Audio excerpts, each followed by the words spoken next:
The Amsoil Duluth National is just over a week away. The snowcross riders like Tim Tremblay can already feel the adrenaline rush. I can't wait to race out there. You know, the first race is always nice, and you've been waiting the whole summer to race that first race, so I can't wait to be in Duluth.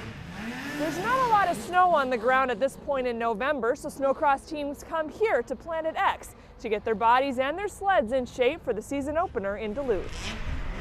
You need these days where you're sore and tired and really don't want to go out there and ride, but you still push through. It's huge.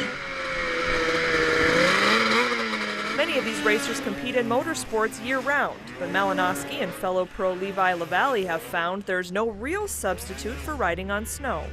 You use a lot of muscles that you never use throughout the summer, and it's hard to simulate.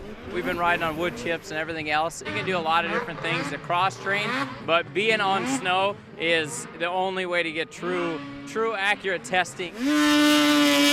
Malinowski, Tremblay, and teammate Darren Meese swept the Duluth podium last year.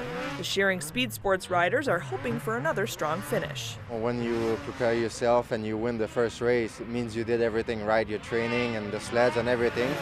Last year was a pretty special year, the way it all worked out, and those don't happen all the time. So we understand that. We're there for the long haul. We're going for the championship. LaValle says the first race can be tricky. Riders want a good start to the season, so everyone is fighting to win.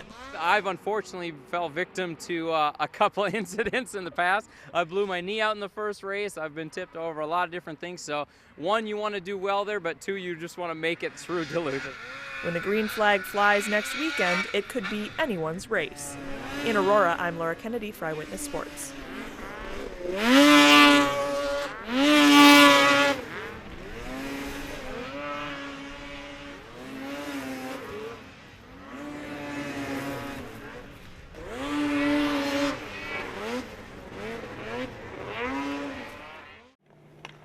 Hockey is in Ezra McPhail's blood, but 2 years ago, an injury nearly took him out of the game. Yeah, I was playing juniors, and I went to go check a kid, and he ducked down to a knee, and I ended up going headfirst in the boards and suffered an incomplete spinal cord injury. Ezra was able to work his way back to walking with crutches or braces, but the ice still beckoned. That's when he found sled hockey. It was great therapy for me, I think. I found it right away after I got hurt against doctor's orders.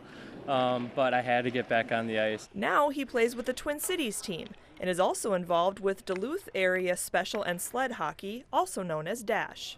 He came up to me at school and he was like, so, have you ever thought about playing hockey? And I was like, when I had 2 legs. UMD student Hannah Hughes lost her right leg to bone cancer 3 years ago. She's now cancer-free, but thought her days of being an athlete were over. Obviously, after I had the surgery and I was in a wheelchair, I was like, I guess I'm never playing sports again. And then I met Ezra and everything changed.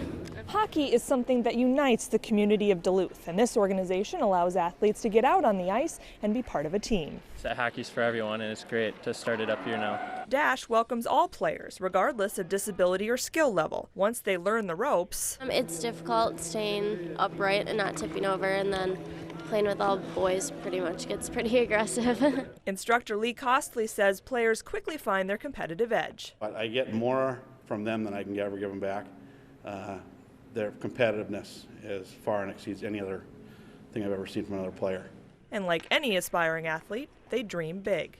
My goal is to try out for the USA women's team this summer. It's a blast. It's an absolute blast. The game has no boundaries, has no limits. In Duluth, I'm Laura Kennedy for Eyewitness Sports.